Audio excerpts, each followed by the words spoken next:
Hello everyone, welcome to the class. जैसा कि आप देख रहे हैं, आज का हमारा टॉपिक है टेंस। फर्स्ट ऑफ ऑल हम बात करेंगे टेंस होता क्या है। Tense is a category of grammar that tells us the time of an action. किसी भी एक्शन के होने के टाइम का पता हमें टेंस से चलता है। सो टेंस तीन टाइप के होते हैं, present, past and future. Present tense जो चीज़ें करंट टाइम में प्रेजेंटली हो रही हैं, the actions that are happening at the current time, वो प्रेजेंट टेंस होता है। Everything that has happened before the present tense, present से पहले जो भी चीजें हो चुकी हैं वो past, and the actions that will happen after the present will be future. तो तीन टाइप के टेंस, एक प्रेजेंट, एक पास्ट और फ्यूचर। अभी जो चीजें हो रही हैं करंटली, उनको प्रेजेंट टेंस कहा जाता है। जो पास्ट में हो चुकी हैं, अब से पहले, वो पास्ट, और अब से जो बाद में होंगी वो फ्यूचर। तीनों टेंस के आगे चार चार पार्ट्स हैं।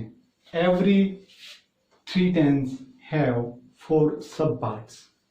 तो फर्स्ट है इंडेफिनेट। इंडेफिनेट को सिंपल टेंस भी कहा जाता है। Number 2 is continuous. Continuous tense का दूसरा नाम प्रोग्रेसिव टेंस भी होता है। After that number 3 perfect and number 4 perfect continuous. It's perfect continuous. So present के साथ indefinite, present continuous, present perfect and present perfect continuous. On the same way, past indefinite, past continuous, past perfect and past perfect continuous, and same with future.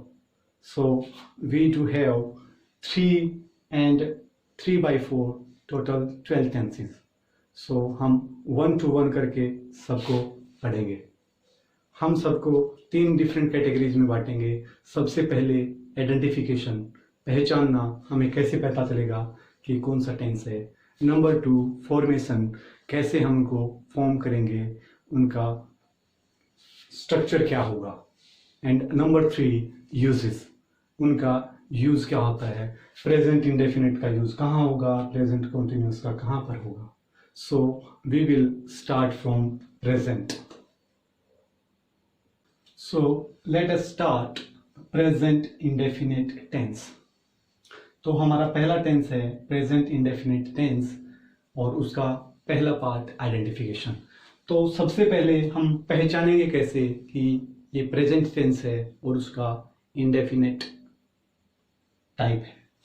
तो सबसे पहले इस tense के Hindi version के and में ता है, ती है, ते हैं आदि होता है। फॉर एग्जाम्पल, राम स्कूल जाता है, वे पार्क में खेलते हैं। इन दोनों के एंड में ता है, ते हैं या ती है, इस टाइप से लास्ट में वर्ड्स पाए जाते हैं। इनको देख के हमें पता चलेगा कि ये प्रेजेंट इंडेफिनिट टेंस है। आई होप सबको समझ आ गया होगा कि कैसे हम पहचानेंगे प्रेजेंट इंडेफिनिट टेंस कौन सा होता है। Now let's move to the next part. Identification तो हमने सीख लिया, अब सीखते हैं फॉर्मेशन के बारे में कि प्रेजेंट इंडेफिनिट टेंस का फॉर्मेशन या स्ट्रक्चर कैसे होता है, कैसे बनता है। सबसे पहले हम सीखेंगे affirmative sentence. Affirmative sentence means normal या सिंपल सेंटेंस। जो नॉर्मल सेंटेंस होते हैं, मैं स्कूल जाता हूँ, उसको बोलते हैं अफर्मेटिव सेंटेंस। सकारात्मक, हिंदी में कहा जाता है सकारात्मक sentence.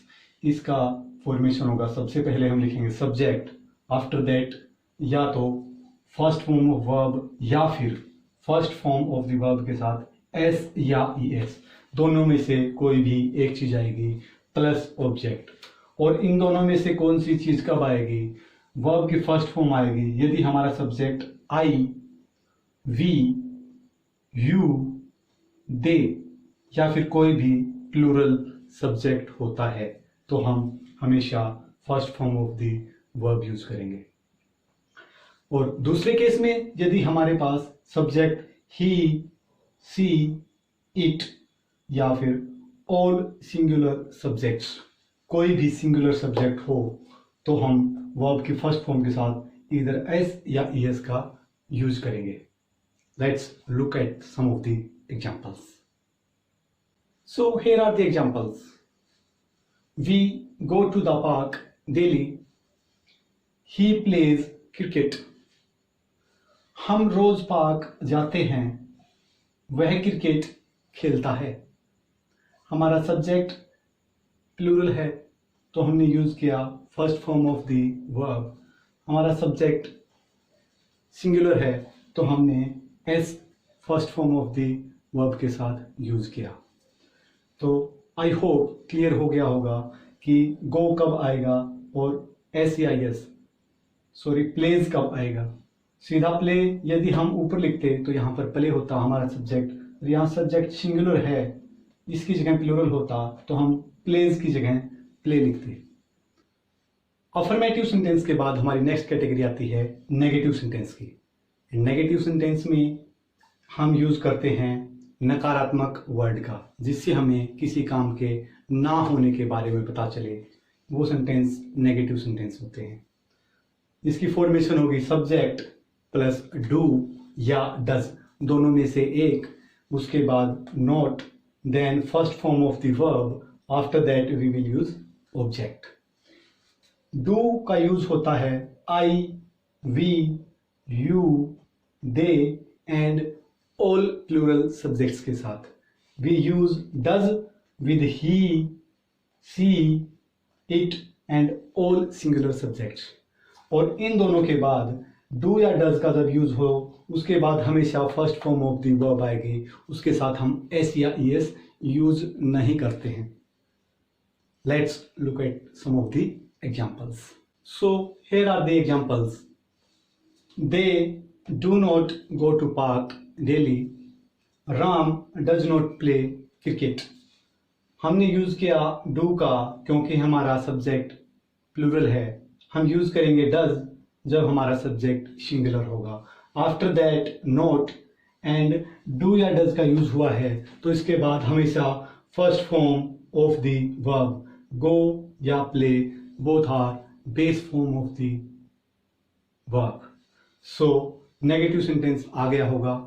Let's move to the next category. Next category आती है इंटरोगेटिव सेंटेंस की।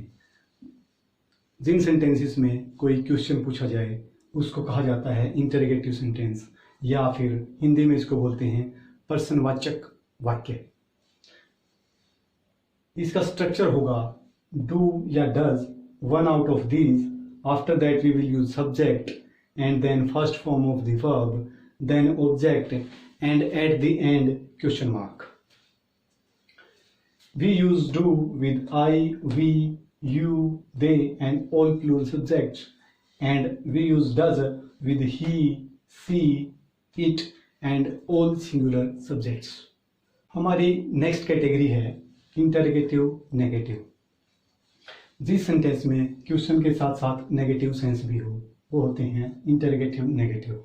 इसकी फॉर्मेशन होगी do slash does, one out of these plus subject, then we will use not, after that first form of verb and at the end object या other words. Do you not play with him. क्या तुम उसके साथ नहीं खेलते हो।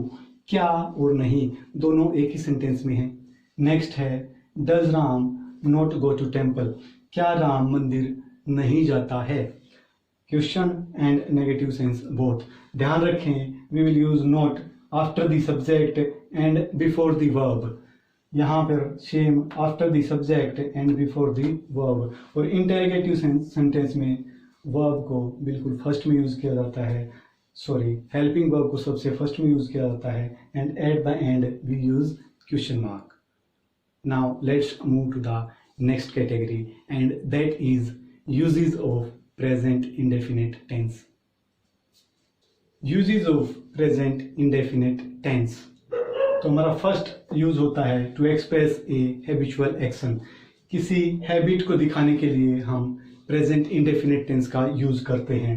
जैसे he drinks tea every morning, उसकी हर सुबह चाय पीने की आदत है, वो हर सुबह चाय पीता है। यू वॉक वेरी फास्ट, आप बहुत तेज चलते हो, यह आपकी आदत है। जब किसी की हैबिट को दिखाना हो तो हम यूज करते हैं प्रेजेंट इंडेफिनिट टेंस का। After this second use is to express general truths या यूनिवर्सल ट्रूथ्स। वो ट्रूथ जिनको पूरे यूनिवर्स में एक ही मत से एक्सेप्ट किया जाता है, सभी जिस ट्रूथ को मानते हैं उनको कहा जाता है जनरल ट्रूथ्स या universal truths. The sun rises in the east, पूरे वर्ल्ड में इस बात को माना जाता है। नेक्स्ट है 2 and 2 make 4। 2 and 2 तो 4 ही होते हैं, 5 तो कहीं नहीं होते हैं, इसलिए दोनों चीज़ें हैं जनरल ट्रूथ या यूनिवर्सल ट्रूथ। इसलिए हमने यूज़ किया प्रेजेंट इंडेफिनिट टेंस का। हमारा नेक्स्ट यूज़ है टू एक्सप्रेस रेगुलर एक्शंस। वो एक्शन जो रेगुलर इंटरवल्स पर होते हैं उनको शो करने के लिए भी प्रेजेंट इंडेफिनिट टेंस का यूज़ किया जाता है। जैसे he goes to park daily, वो डेली ही पार्क में जाता है, तो इसको शो करने के लिए हम करेंगे प्रेजेंट इंडेफिनिट टेंस का use. They play cricket with us, way regularly हमारे साथ क्रिकेट खेलते हैं। हर एक संडे को या डेली या फिर किसी भी रेगुलर इंटरवल पर हमारे साथ क्रिकेट खेलने आते हैं। To express these actions we use present indefinite tense. So इसी के साथ हमारा प्रेजेंट इंडेफिनिट टेंस कंप्लीट हो गया है।